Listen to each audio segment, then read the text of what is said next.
Hello, আমি Mona Lisa. প্রতিদিনই সকালবেলা আমি ঠাকুরের পুজোর ফুল তুলতে বাগানে যাই।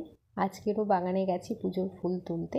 প্রথমেই লাল জবা ফুলগুলো তুলে নিয়েছিলাম, তারপর এই যে চন্দন রঙের জবা ফুল আর একটা রানী জবা ফুটেছিল আজ, সেটা তুলে নিলাম। আজ বেশ দেখলাম অনেকগুলোই জবা ফুল ফুটেছে, কারণ একটু ঠান্ডাটা কমে গেছে আর জবা ফুল একটু গরমেই ফোটে। তো তারপর রাশফুল তুলতে গেছিলাম, আর আজকে দেখলাম সাদা রাশফুল প্রচুর ফুটেছে। আর তাই আমি চাদরে করে সব রাশফুলগুলো তুলে আনলাম।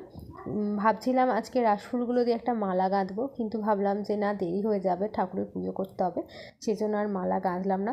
তবে আজ গাছে অনেক রাশফুল ফুটেছিল। তো চলো এবার ঠাকুরের পুজো করতে যাই। ফুল তোলা তো হয়ে গেছে।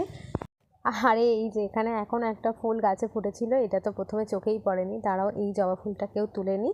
ও কেন আর একা একা গাছে থাকবে বলো। তো এই যে এবারে আমার ফুলের ঝুড়ি ভরে গেছে, এবারে ঠাকুরের পুজো করতে যাই। টাটা।